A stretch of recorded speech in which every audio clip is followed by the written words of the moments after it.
Assalamualaikum warahmatullahi wabarakatuh. Waalaikumsalam warahmatullahi wabarakatuh. Bagaimana perasaannya hari ini? Baik. Senang. Oke, sebelum kita mulai pembelajaran biar lebih semangat karena kalian kan sudah bahagia nih. Iya. Penting ya. Kita harus tepuk semangat dulu. Tepuk semangat.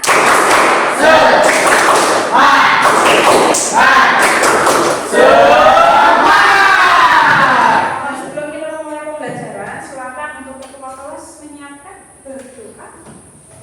Duduk siap. Berdoa mulai.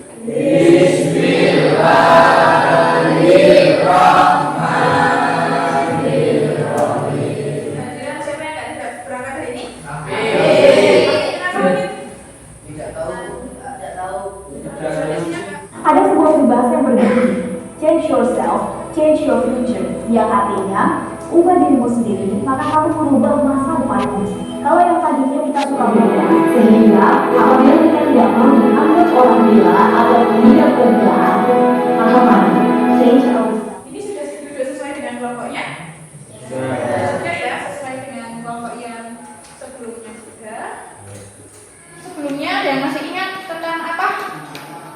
Pertemuan sebelumnya? Ya, algoritma berpikir komputasional. Salah satunya tadi yang dikatakan juga ada algoritma gitu ya. Selain algoritma ada apa lagi? Ada yang tahu? Flowchart. Iya, kata Robin ada flowchart. Pernah nggak sih kalian pakai aplikasi kayak ChatGPT mungkin atau Gemini? Ada yang pernah biasanya tuh? Buat apa? Nyari apa? Nggak apa, jawab aja nyari apa? Nyari jawaban.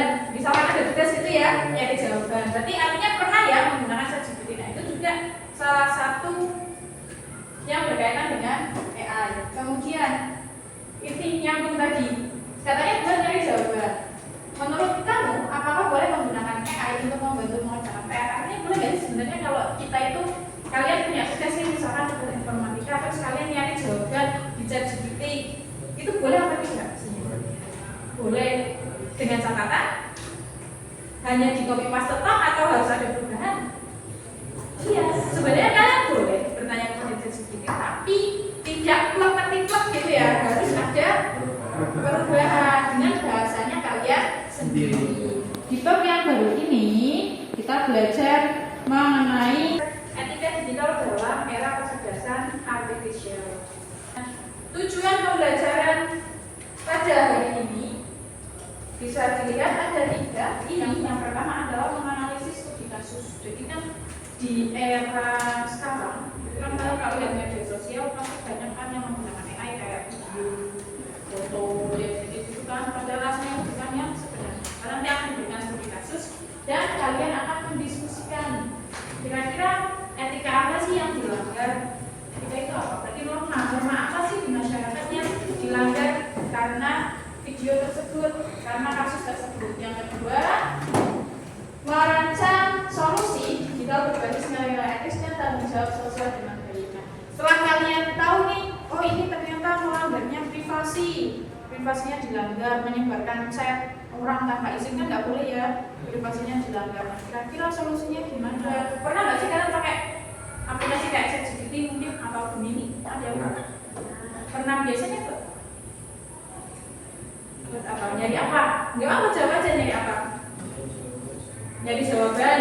Misalkan ada tugas itu ya, nyari jawaban. Berarti artinya pernah ya menggunakan ChatGPT. Nah itu juga salah satu yang berkaitan dengan AI. Tapi ini untuk nanti di kerjaannya nanti. Sebelum itu nanti dilihat dulu ada. This is a dangerous time. Moving forward, we need to be more vigilant with what we trust from the internet.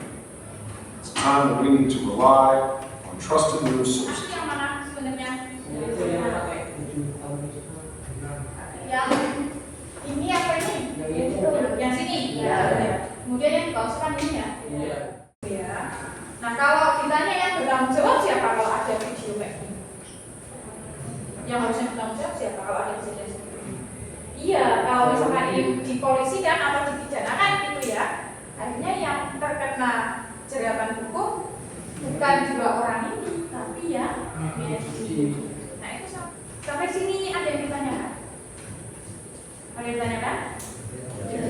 Oke, kalau tidak sudah sesuai dengan kelompoknya, coba dilihat di studi kasusnya masing-masing pribadi. Nah, kalian silakan dianalisis dari kasus itu, kemudian dijawab pertanyaannya. Itu pertanyaannya ada 5. Yang pertama ditanya apa yang terjadi dari kasusnya itu, kemudian siapa yang terdampak.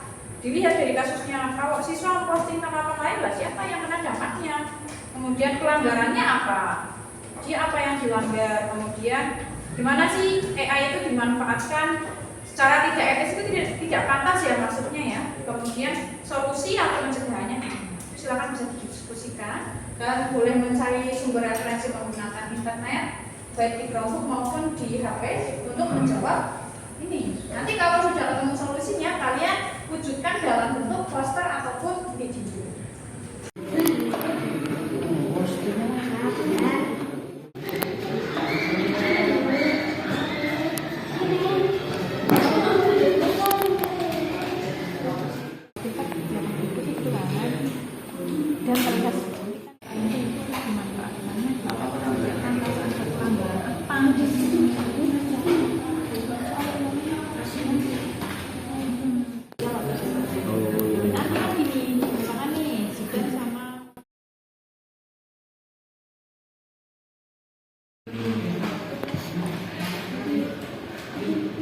Poin. Singkatan.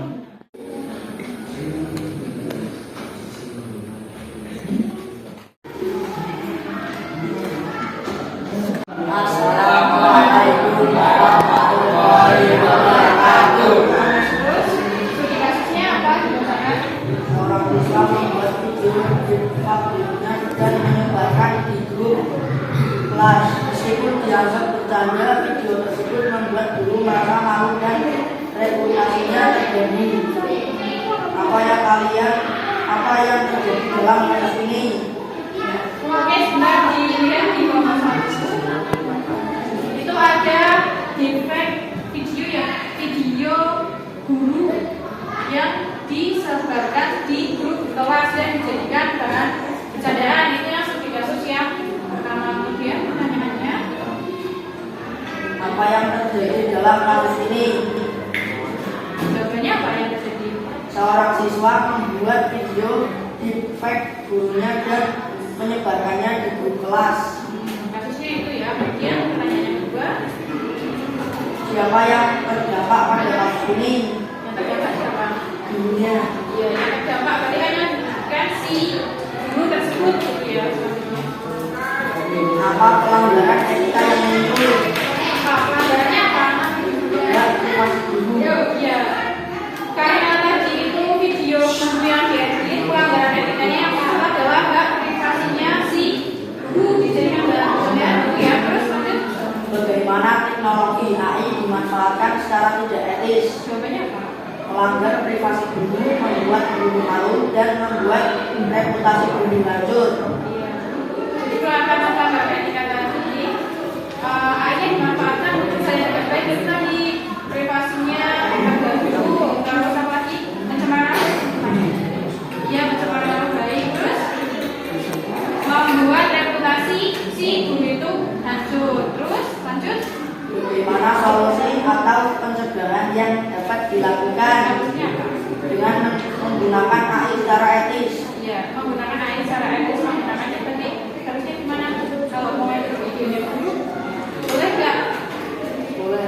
Boleh, asalkan ya isi dulu dan harus digunakan dengan baik. Berarti pencegahannya ya kita tidak boleh sembarangan edit videonya orang lain tanpa izin, itu kan ya. Dan berarti untuk studi kasus yang pertama, bisa. Oke, kita lihat dulu posternya.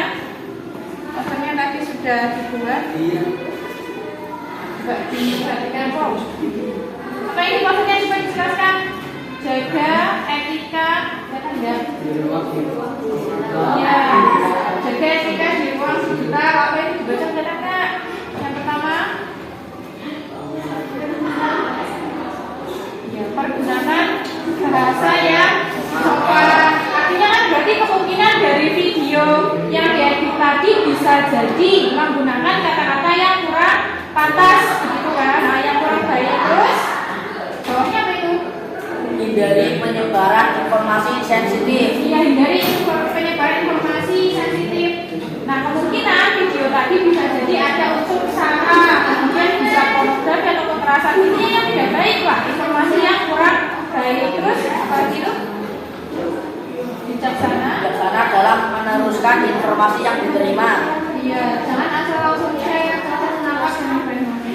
Kalau kita punya video kayak tadi itu kan, videonya palsu disebarkan di grup kelas itu disebarkan lagi, itu kan artinya kita tidak bijaksana dalam meneruskan informasi, dalam menyebarkan informasi. Akhirnya jadinya hoax gitu ya, seolah-olah guru tersebut sedang berkata-kata kasar, padahal hasilnya kan tidak seperti itu. Terus yang terakhir itu apa? Meminimalisir penyebaran informasi pribadi. Iya, meminimalisir penyebaran informasi pribadi. Ya, itu kaitannya dengan etika privasi. Ada yang ditanyakan dari kelompok 1? Tidak ada? Kalau tidak ada, kita beri tepuk tangan. Sudah, boleh diikut. Assalamualaikum warahmatullahi wabarakatuh. Waalaikumsalam.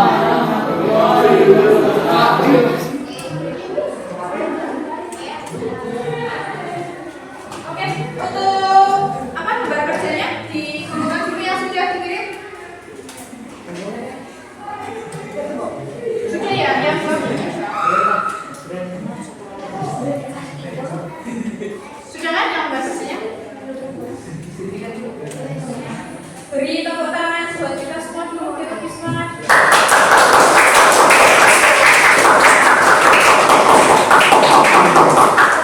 Ya, terima kasih ya sudah bekerja sama dengan baik. Kemudian kesimpulannya untuk materi pada siang hari ini. Jadi kalau kita menggunakan AI, kita itu memiliki etika digital atau norma gitu ya, norma yang harus dijalankan. Tadi artinya kita tidak boleh melanggar apa tadi? Privasi, tadi kan tidak boleh melanggar privasi. Terus tadi harus jujur secara akademik, terus harus transparan, harus ada perlindungan data. Tadi berarti dari kasus yang ada di kelompok 4 ya, tentang penyebaran set pribadi. Kemudian kita harus memiliki tanggung jawab tadi di sini bisa di kelompok ini karena kita menggunakan AI untuk mengerjakan tugas. Artinya tanggung jawabnya tidak boleh asal di copy paste, harus bisa diubah dengan bahasa sendiri.